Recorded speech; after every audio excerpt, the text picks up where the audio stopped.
Je me souviens de ce jour comme si c'était hier. Quand j'ai claqué la porte de la maison familiale. Les larmes aux yeux. Et que ma mère m'a lancé ces mots qui m'ont transpercé comme une lame. Tu n'es plus ma fille si tu choisis cette voie. Victoire.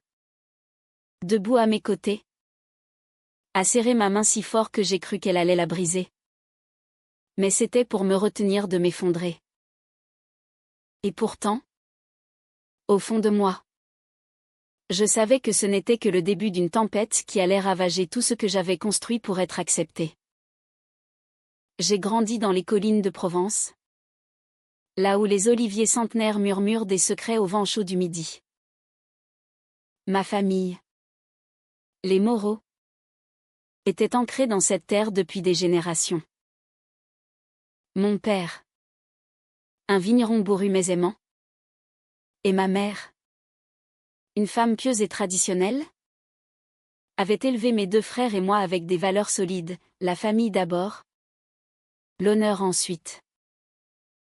J'étais la cadette, Gaëlle, celle qui avait toujours cherché à plaire, à construire des ponts là où les autres voyaient des failles. À 20 ans, j'ai quitté l'université de Aix-en-Provence avec un diplôme en architecture, rêvant de restaurer la vieille bastide familiale qui tombait en ruine. Je vais la rebâtir pour nous tous, avais-je promis à ma mère lors d'un dîner dominical, les yeux brillants d'ambition. Elle m'avait souri, fière, ignorant que ce projet n'était qu'une façade pour masquer mon tumulte intérieur. Car depuis l'adolescence, j'avais compris que mon cœur battait différemment.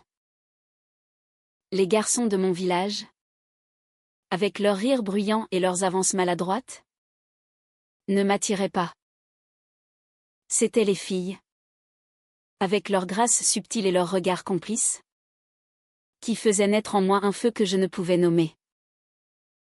J'ai enfoui ce secret comme on enterre un trésor maudit, craignant le jugement de ma famille conservatrice. Pour compenser, je me suis jeté corps et âme dans la restauration de la maison. J'ai passé des années à dessiner des plans, à négocier avec des artisans, à endurer la poussière et la fatigue. Chaque pierre posée était une preuve d'amour, un cri silencieux, acceptez-moi. Je suis des vôtres. Mes frères, Antoine et Julien, m'aidaient parfois, riant de mes ordres stricts. Gaëlle, la bâtisseuse de rêves, me taquinait-il. Mais au fond, je construisais cette maison pour me construire moi-même, pour me fondre dans le moule familial et oublier mes désirs interdits. C'est lors d'un voyage à Paris pour un salon d'architecture que j'ai rencontré Victoire. Elle était là, debout devant un stand, avec ses cheveux noirs coupés courts et ses yeux bleus qui semblaient percer les âmes.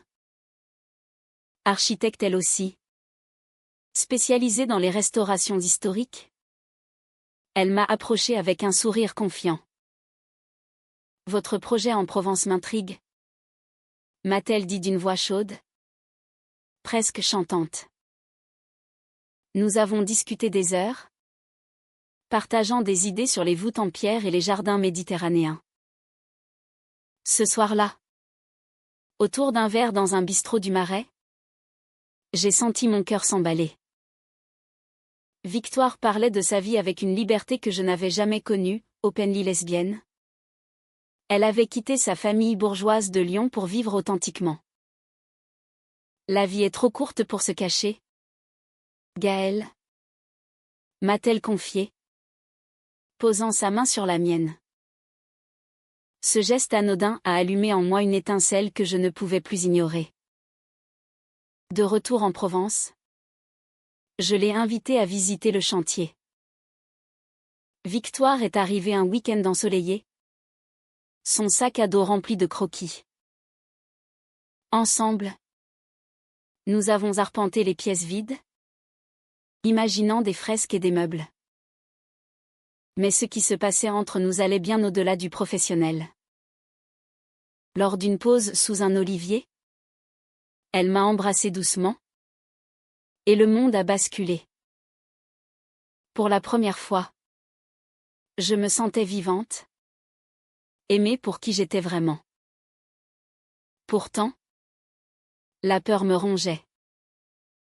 Et ta famille, m'a-t-elle demandé un soir, alors que nous étions enlacés sur la terrasse inachevée. J'ai haussé les épaules, feignant l'assurance. Ils m'accepteront. J'ai construit cette maison pour eux, ils me doivent bien ça. Mais au fond, je savais que c'était un mensonge. Ma mère, avec ses messes dominicales et ses jugements tranchants, ne tolérerait pas cela. Mon père, silencieux mais traditionnel, suivrait son avis. Quant à mes frères, ils étaient imprévisibles. Les mois suivants furent un tourbillon de joie clandestine et d'angoisse croissante. Victoire venait souvent, prétextant du travail sur le projet. Nous passions des nuits à chuchoter des promesses, à tracer des plans non seulement pour la maison, mais pour notre avenir. On pourrait vivre ici ensemble, murmurait-elle, et mon cœur se serrait d'espoir et de terreur. Mais les secrets ont une façon de se fissurer. Un jour, Antoine, mon frère aîné, nous a surprises dans un moment d'intimité. Il n'a rien dit sur le coup, mais son regard a changé. Gaëlle, sois prudente, m'a-t-il glissé plus tard, avec une pointe d'inquiétude. Je l'ai ignoré. Trop amoureuse pour voir les nuages s'amonceler. Puis vint le jour de l'inauguration. La maison était enfin terminée, murs blanchis à la chaux. Toit de tuiles rouges. Un jardin fleuri où les oliviers veillaient comme des sentinelles. J'avais invité toute la famille pour un grand repas. Victoire était là. Présentée comme une collaboratrice. L'atmosphère était festive. Le vin coulait. Les rires fusaient. Mais au milieu du dîner, ma mère a posé la question fatidique, Gaëlle, quand vas-tu te marier? Il est temps de fonder une famille. Comme tes frères. J'ai senti le regard de Victoire sur moi. Lourde attente. Mon cœur battait la chamade. C'était le moment. Maman. Papa. J'ai quelque chose à vous dire. Victoire n'est pas seulement une amie. Je l'aime. Nous sommes ensemble. Un silence de mort s'abattit. Mon père posa sa fourchette. Blême. Ma mère se leva. Tremblante. Comment oses-tu? Dans cette maison que tu as construite pour nous? C'est une abomination, hurla-t-elle.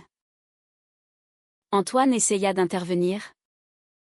Mais Julien, mon cadet, explosa, tu nous fais honte.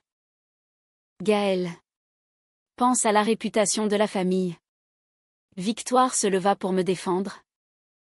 Mais ma mère la pointa du doigt, sortez d'ici. Vous avez corrompu ma fille. Les mots volèrent comme des poignards.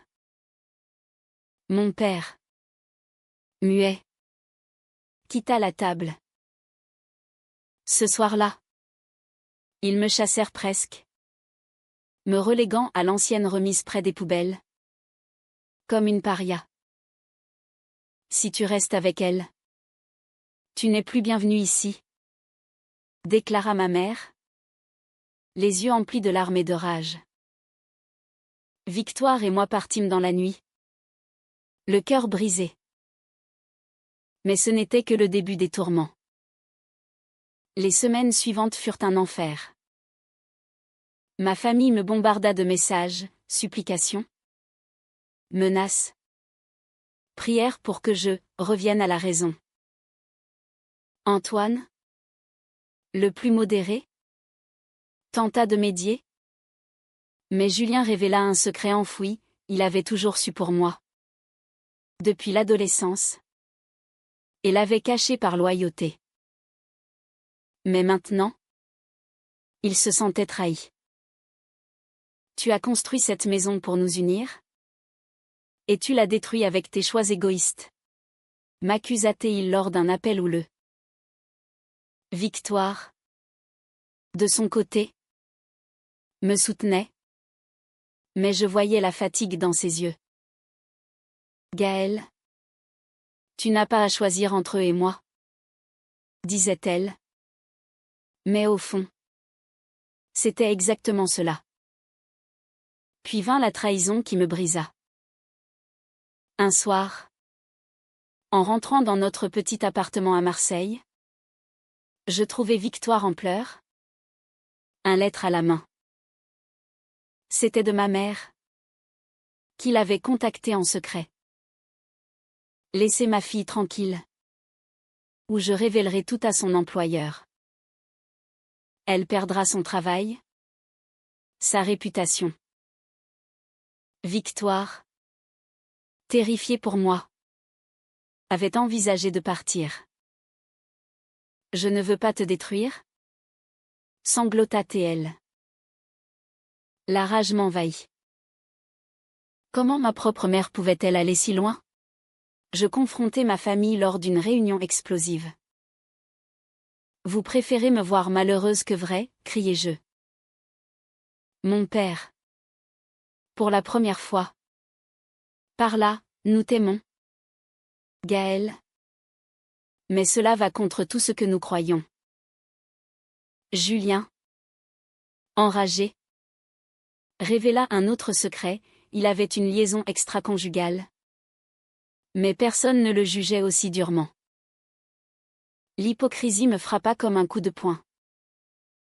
Au milieu de ce chaos, Victoire et moi nous accrochâmes l'une à l'autre. Nos amours grandissant dans l'adversité. Mais les doutes s'insinuaient. Étais-je prête à tout perdre pour elle? La maison, symbole de mon acceptation, était maintenant un tombeau de souvenirs amers. Un soir, sous la lune provençale, Victoire me posa un ultimatum doux, choisis-toi d'abord. Gaël. Pas eux. Pas moi.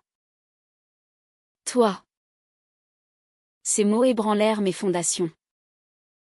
La crise culmina lors d'un festival local, où la famille se réunissait traditionnellement.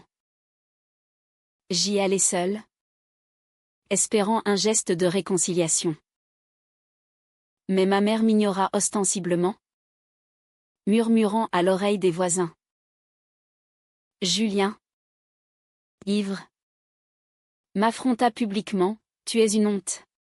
Pars avec ta compagne. Les regards se tournèrent vers moi, chargés de curiosité malsaine. Humilié, je rentrai en larmes chez Victoire. Il me traite comme une étrangère dans ma propre terre. Confiai-je. Le cœur en miettes.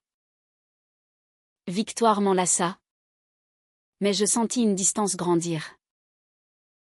Elle avait ses propres démons, une ex-petite amie possessive qui ressurgissait, envoyant des messages insinuants.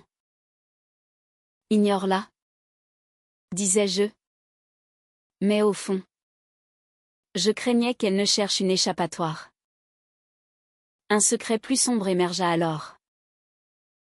En fouillant dans de vieux papiers familiaux pour un projet d'héritage, je découvris une lettre jaunie, ma grand-mère paternelle avait aimé une femme dans sa jeunesse. Un amour étouffé par la société des années 1950. Mon père le savait et l'avait caché toute sa vie. Confronté. Il avoua en pleurs, j'ai vu ma mère souffrir. Gaël. Je ne veux pas ça pour toi. Cette révélation me bouleversa. Était-ce de la protection ou de la peur? Tu perpétues le cycle. Papa. Lui reprochai-je. Ma mère, apprenant cela, entra en rage. C'est une malédiction. Elle accusa Victoire d'être la source de tous nos maux, allant jusqu'à contacter son employeur pour la discréditer. Victoire, blessée, envisagea de partir pour Lyon. Je t'aime. Mais je ne peux pas être la raison de ta destruction familiale. Son départ potentiel me terrifia. Je passais des nuits blanches, pesant mes options. Devais-je renoncer à elle pour regagner ma place? Ou défier tout pour vivre libre? Antoine, mon allié inattendu, me confia, Julien est jaloux parce que tu as le courage qu'il n'a pas. Sa vie est un mensonge. Cela ajouta une couche de complexité. Mon frère cadet, marié avec enfant, cachait une addiction au jeu qui ruinait sa famille.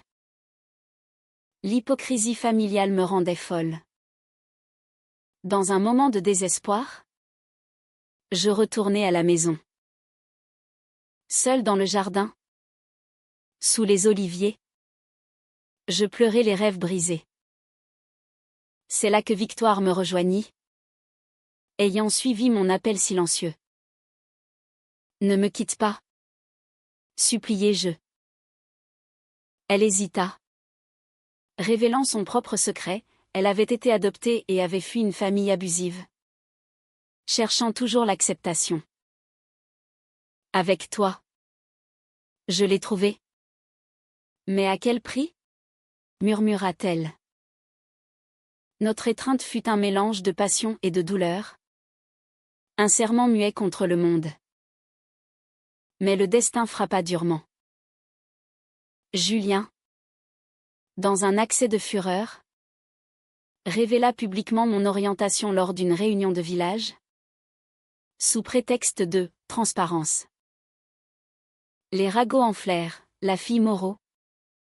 Une déviance. Mon employeur, conservateur, me mit en garde. Victoire perdit un contrat important. La pression montait, menaçant de nous briser. C'est trop. Gaëlle, avoua-t-elle un soir, les yeux rougis. Je sentis mon monde s'effondrer. Était-ce la fin? Pourtant, au cœur de la tourmente, un éclair d'humanité surgit. Mon père, rongé par la culpabilité, vint me voir en secret. J'ai eu tort. Ta grand-mère aurait voulu que tu sois heureuse.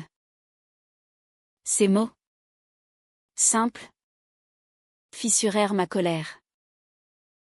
Il promit d'essayer de convaincre ma mère. Antoine joignit ses efforts, confrontant Julien sur ses propres faiblesses. Nous sommes tous imparfaits, déclara-t-il. Lentement, les fissures familiales se révélèrent. Ma mère, élevée dans la rigidité, luttait contre ses propres peurs. Victoire et moi décidâmes de nous battre. Nous organisâmes une rencontre chez nous, à Marseille, loin de la maison empoisonnée. La tension était palpable. Ma mère arriva la première, raide comme la justice. Je ne peux pas accepter cela, dit-elle d'emblée. Mais Victoire, avec une douceur infinie, raconta son histoire, l'abandon, la quête d'amour vrai. Gaëlle m'a donné cela. Ne lui enlevez pas. Ma mère écouta, les larmes aux yeux. Puis Julien arriva. Contrit, sa femme l'avait quitté à cause de ses dettes.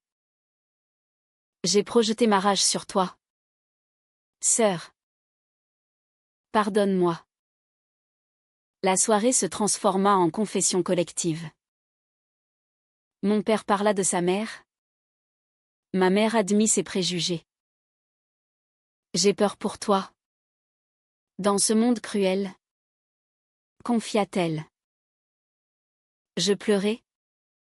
Libérée, l'amour n'est pas une malédiction. Maman. C'est ce qui nous unit. Victoire serra ma main. Un pilier silencieux. Ce ne fut pas une réconciliation immédiate, mais un début. Julien promit de se soigner. Antoine offrit son soutien inconditionnel. Pourtant, les cicatrices restaient. La maison familiale, ce symbole que j'avais bâti, devint un lieu de mémoire aigre-douce. Nous décidâmes de la vendre pour financer un nouveau départ. Victoire et moi partîmes pour Paris, où l'anonymat offrait une liberté. Mais le passé nous hantait. Un appel de ma mère, reviens nous voir. Avec Victoire. C'était un olive-branche. Fragile mais réel. Dans la capitale, notre amour fleurit. Victoire trouva un poste prestigieux. Moi aussi. Nous adoptons un chat, symbolisant notre petite famille. Mais les doutes persistaient, avais-je vraiment été acceptée? Ou juste tolérée? Un soir, lors d'une promenade le long de la Seine, Victoire s'agenouilla, épouse-moi. Gaël. Construisons notre maison ensemble. Les larmes coulèrent, c'était la proposition que j'attendais. La cérémonie fut intime. Dans un jardin parisien. Ma famille vint. Maladroite mais présente. Ma mère embrassa Victoire sur la joue, bienvenue dans la famille. Julien, sobre, offrit un toast émouvant. Mon père, ému, murmura, tu as reconstruit plus que des pierres? Ma fille. Ce fut un moment de grâce, où la douleur se muait en espoir. Pourtant, la vie n'est pas un conte de fées. Des tensions ressurgissaient parfois, un commentaire maladroit, un regard distant. Mais nous les affrontions ensemble. Victoire et moi grandîmes, nos cœurs entrelacés dans une danse de résilience. La Provence me manquait. Mais Paris était notre sanctuaire. Un an plus tard, nous retournâmes à la Bastide, maintenant vendue à un jeune couple. Debout sous les oliviers, je sentis une paix profonde. Nous avons gagné, chuchotai-je à Victoire. Elle sourit, non. Nous avons aimé. Mais les ombres du passé n'étaient pas tout à fait dissipées. Un jour, un lettre anonyme arriva, des ragots du village, accusant Victoire d'infidélité. C'était faux. Mais cela raviva mes insécurités. Qui pourrait faire ça, rageai-je. Victoire, calme, soupçonna mon ex-collègue jaloux. Nous enquêtâmes, découvrant que c'était Julien. Dans un moment de rechute. Confronté. Il s'effondra, j'ai peur de perdre la famille à nouveau. Sa vulnérabilité me toucha, je l'aidai à trouver de l'aide professionnelle. Cela renforça nos liens, la famille n'était plus un monolithe, mais un tissu fragile à réparer constamment. Victoire, de son côté, affronta son passé. Son ex réapparut, exigeant une closure. Va la voir. L'encourageai-je, malgré la jalousie qui me rongeait. Leur rencontre fut tendue, mais cathartique. Victoire revint plus forte, c'est toi mon avenir. Notre relation approfondie, marquée par une honnêteté brute. Nous parlions des nuits entières de nos peurs, De nos rêves. Tu m'as sauvé de moi-même? Avouez-je. Professionnellement. Je lançais un projet ambitieux, restaurer des maisons pour des familles non traditionnelles. Un hommage à mon parcours. Victoire rejoignit l'aventure. Nos compétences fusionnant en une synergie parfaite. Notre premier client, un couple gay en difficulté. Les voir s'épanouir nous rappelait notre lutte. Ma mère évolua lentement. Lors d'une visite, elle confia, « J'ai prié pour toi. Et Dieu m'a montré que l'amour est plus grand que les règles. » Ces mots, sincères, guérir une partie de moi. Mon père, plus démonstratif, organisa un dîner familial où Victoire fut traitée comme une des nôtres. Antoine devint notre confident. Julien notre projet de rédemption. Pourtant, un autre chaos inattendu surgit. Victoire tomba malade, un cancer du sein. Diagnostic étome et terrifiant. Les mois suivants furent un tourbillon d'hôpitaux, de chimiothérapie, de peurs nocturnes. Je ne peux pas te perdre. Sanglotai-je à son chevet. Elle, affaiblie mais résolue, répondit, nous affrontons cela ensemble. Comme tout le reste. Ma famille se rallia, ma mère cuisina des plats réconfortants. Mon père conduisit au rendez-vous. Julien offrit un soutien financier. Cette épreuve unit ce que les conflits avaient divisé. Victoire guérie. Marquée mais vivante. C'est notre seconde chance, murmura-t-elle lors de sa rémission. Cette expérience transforma tout. Nous décidâmes d'adopter un enfant. Un processus ardu en France pour les couples lesbiens. Mais notre détermination l'emporta. Notre fille, une petite orpheline nommée Élise, âgée de 5 ans, apporta une joie incommensurable. Maman Gaëlle, maman Victoire, Babielle, et mon cœur fondait. La famille élargie l'accueillit avec amour, ma mère devint une grand-mère gâteuse, effaçant les ombres passées.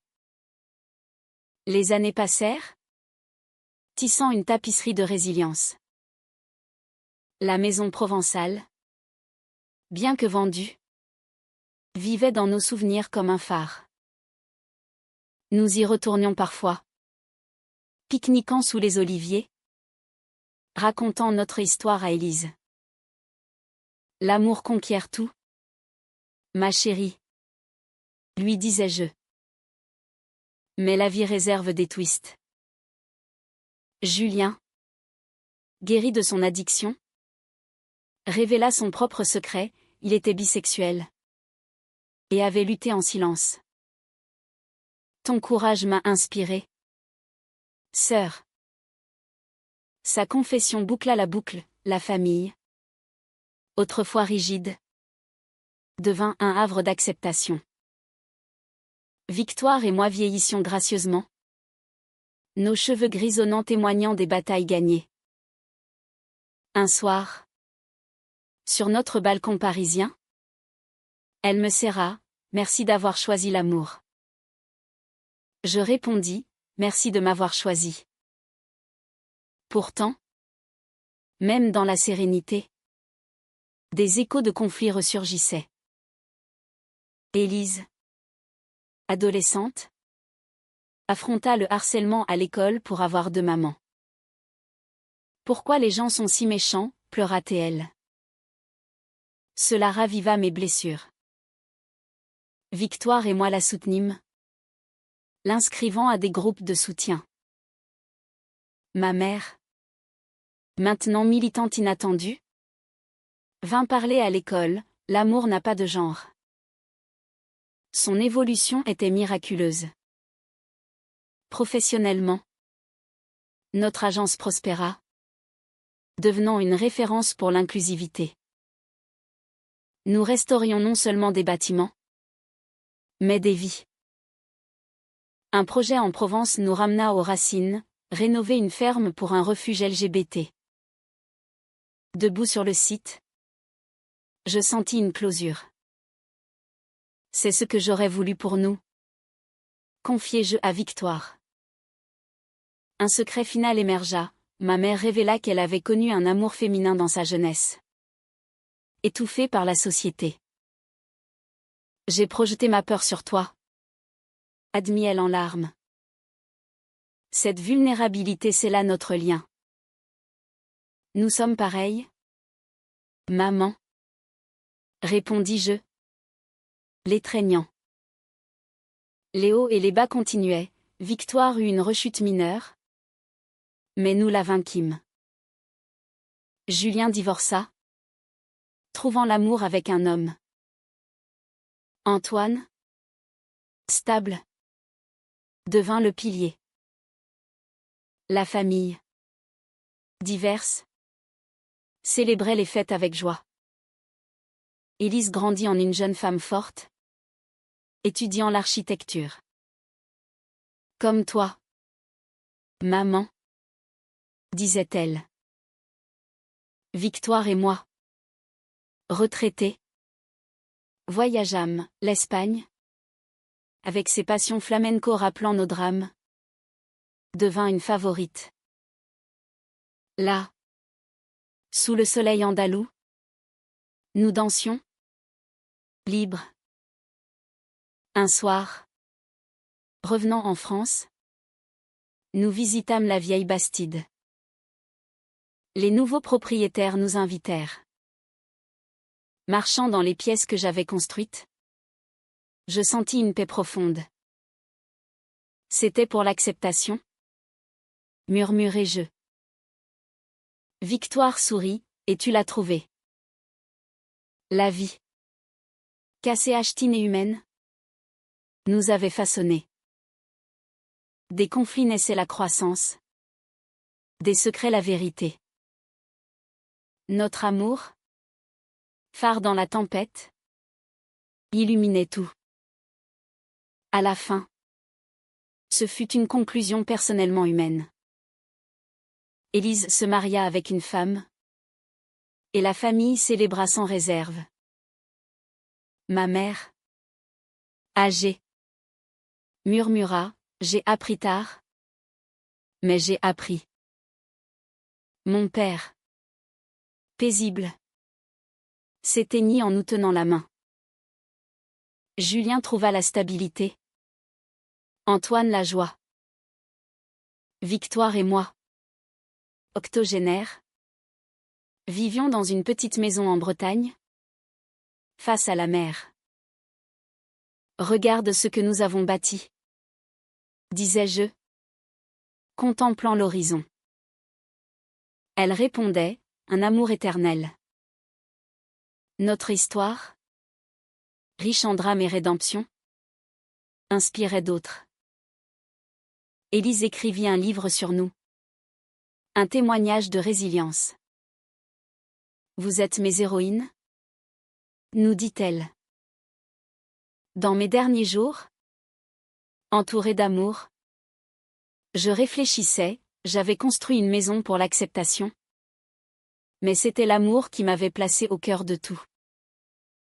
Pas près des poubelles, mais au sommet de la colline, sous les oliviers éternels.